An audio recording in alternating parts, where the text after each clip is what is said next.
জয় হিন্দ বন্ধুরা, আমার channel study care পয়েন্টে সকলকে স্বাগত। আজকে আমরা শতকরার সেকেন্ড পার্ট নিয়ে চলে এসেছি। তাহলে আমরা শতকরা পার্ট 2 এর প্রথম অঙ্কটা দেখে নিই। কি বলেছে? একটি পরীক্ষায় 65% বাংলায়, 55% অঙ্কে এবং 40% উভয় বিষয়ে পাস করে। যদি 40 জন উভয় বিষয়ে ফেল করে তবে মোট পরীক্ষার্থীর সংখ্যা কত? 65% বাংলা এবং 55% অঙ্কে, তাহলে এই কটা দুটো যোগ করে দেবো। তাহলে কত হবে? 65 প্লাস 55। এবং যদি উভয় বিষয়ে পাস বলে তাহলে কিন্তু এটা থেকে বিয়োগ যাবে। বিয়োগ কত? 40। যেটা পাবো, তাহলে কত পাবো দেখে? 120 মাইনাস 40 কত?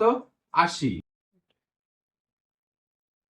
এই 80% থেকে যদি 100 বিয়োগ দিই তাহলে 20, তাহলে যা বেরাবে সেখান থেকে 100 বিয়োগ দিলে যেটা বেরাবে সেটা হচ্ছে ফেল পরীক্ষার্থীর পার্সেন্টেজ।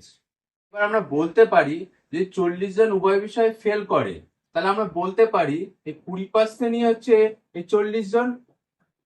তাহলে টোটালটা কত? মোট পরীক্ষা 100। তাহলে 100 মানে কত? 40 গুণ, তাহলে 20% যদি 40 জন হয় তাহলে 100টা বেশি হবে, তাহলে 100টা ওপরে যাবে বাই 20। কাটাকুটি করবে, দেখবে 200 জন মোট। তাহলে অ্যান্সার কি হয়ে যাবে আমাদের? Option B. তো বন্ধুরা, এই টাইপের অঙ্কে কিন্তু কখন যোগ করব কখন বিয়োগ করব এই নিয়ে কিন্তু কনফিউশন থাকে। তাহলে আমরা কি জানলাম? যদি দুটো বিষয় পাস করবে, উভয় বিষয় পাস করে, তাহলে কি হবে? দুটো যোগ করে এইটার সাথে বিয়োগ, এই নিয়মের মাধ্যমে কিন্তু আমরা ফেল পাই। যদি পাস পেতে চাই তাহলে কি উভয় বিষয়ে ফেল লেখা থাকে, তাহলে পাস পরীক্ষার্থী বের করতে গেলে কিন্তু আমাদের টোটালটা কিন্তু যোগ করে 100 থেকে বিয়োগ করতে হবে। মানে এখানে যোগ করে 100 থেকে বিয়োগ করলে যেটা পাই সেটা হচ্ছে পাস পরীক্ষার্থী। তাহলে তোমরা বুঝতে পারলে। চলো নেক্সট অঙ্কে যাওয়া যাক। তো দ্বিতীয় অঙ্কটা কি বলেছে? এই টাইপের অঙ্ক কিন্তু পরীক্ষায় খুব আসে। তো দ্বিতীয় অঙ্কটা কি বলেছে দেখে নি। কোনো পরীক্ষায় রাম 30% নম্বর পেয়ে 15 নম্বরের জন্য ফেল করলো। মোহন 40% নাম্বার পেয়ে 5 নম্বর থেকে 35 নম্বর বেশি পেল। পরীক্ষায় মোট নাম্বার কত ছিল? এই টাইপের অঙ্ক আসলে আমরা কি করব? দেখো 30% নাম্বার পেয়ে 15 নম্বরের জন্য সে ফেল করে, তাহলে 30% যদি 15 যোগ করো তাহলে কিন্তু তার 5 নাম্বারটা পাবে।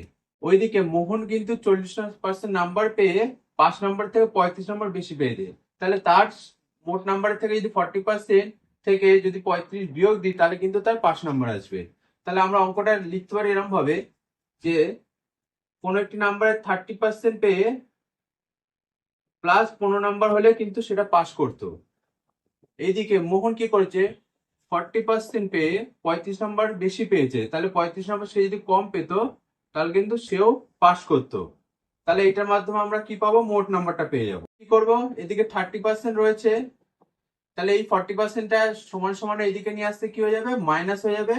তাহলে মাইনাস 40% সমান সমান, তাহলে এদিকে কত? -35 হয়েছে, তাহলে প্লাস 15টা এদিকে আসলে -15 হয়ে যাবে।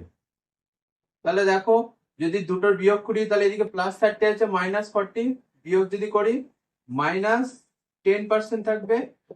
আর এদিকে -35 -15 কত হয়ে যাবে? -50। তাহলে মাইনাস মাইনাস কেটে গেল। তাহলে 10% মানে যদি 50 হয় তাহলে 100% কত হবে? তাহলে আমরা কষে নিই। তাহলে 50 গুণ, তাহলে 10 মানে যদি 50 হয় 100 মানে বেশি হয়ে যাবে, তাহলে 100/10। তাহলে কাটাকুটি করলাম, অ্যান্সার হয়ে যাবে 500। অপশন কোনটা? Option A. চলো 3 নম্বর অঙ্কটা আমরা দেখে নিই। 3 নম্বর অঙ্কটা কি বলেছে? একটি নির্বাচনে দুইজন প্রার্থীর মধ্যে বিজয়ী প্রার্থী মোট ভোটের 60% পেয়ে 5000 ভোটে জয়লাভ করে। মোট ভোটের সংখ্যা কত? তো এই টাইপের অঙ্ক আসলে আমরা কি করব?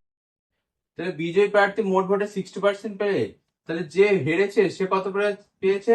তাহলে হারা প্রার্থী কত পেয়েছে? তাহলে 100 থেকে যদি আমরা 60 বিয়োগ দিই তাহলে 40% পেয়েছে হারা প্রার্থী। বিজয়ী প্রার্থী ভোটের 60% পেয়ে 5000 ভোটে সে জয়লাভ করেছে। তাহলে 60% পেয়েছে আছে বিজয়ী প্রার্থী আর হারা প্রার্থী পেয়েছে 40%, তাহলে দুটোর যে বিয়োগফল, তাহলে 60% মাইনাস 40%, এই বিয়োগফলই এই সংখ্যাটা।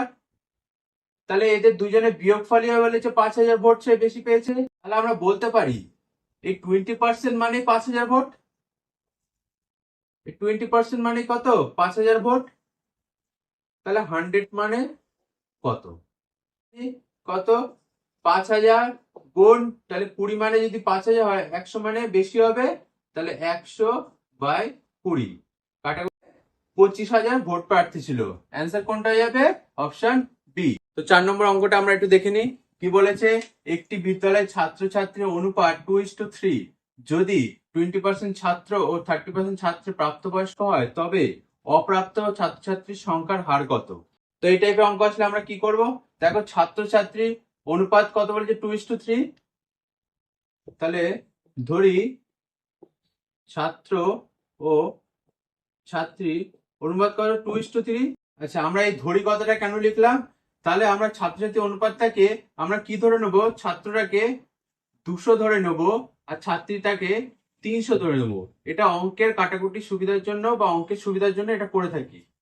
তাহলে ছাত্র কত আসলো আমার? 200। ছাত্রী কত আসলো আমার? 300। যদি 20% ছাত্র প্রাপ্তবয়স্ক হয় আর চেয়েছি কি অপ্রাপ্ত ছাত্রছাত্রী, তাহলে 20% ছাত্র যদি প্রাপ্ত হয়, তাহলে অপ্রাপ্ত কতজন থাকবে? তাহলে অপ্রাপ্ত ছাত্রের সংখ্যা কত হয়ে যাবে? তাহলে 100 থেকে যদি 20 বাদ দিই, তাহলে 80% অপ্রাপ্ত। তাহলে অপ্রাপ্ত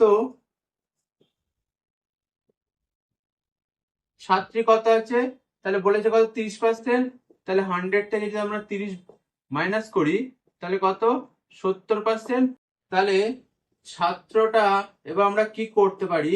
তাহলে 200 জন ছাত্র ছিল, তাহলে তার 80% অপ্রাপ্ত। তাহলে কত? 80/100। তাহলে কাটাকুটি করলে কি হবে? 160 জন ছাত্র। তাহলে ছাত্রী কত? তাহলে কত ছাত্রী? 300 জন। তাহলে তার 70% কত হয়? তাহলে 70/100। তাহলে 3 7 21, 210 জন। প্রাপ্ত ছাত্রছাত্রীর সংখ্যা কত দেখছি আমরা? দুটো যোগ করলে কত হবে?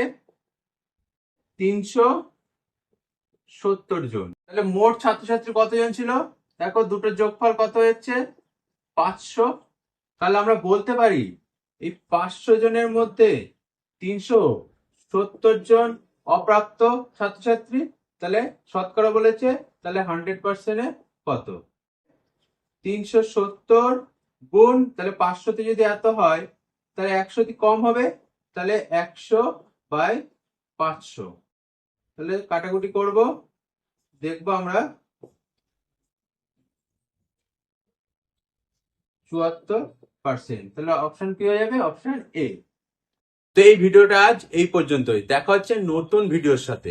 এই ভিডিওটা যদি ভালো লেগে থাকে, তাহলে like, comment, share and subscribe করতে কিন্তু ভুলো না। জয় হিন্দ।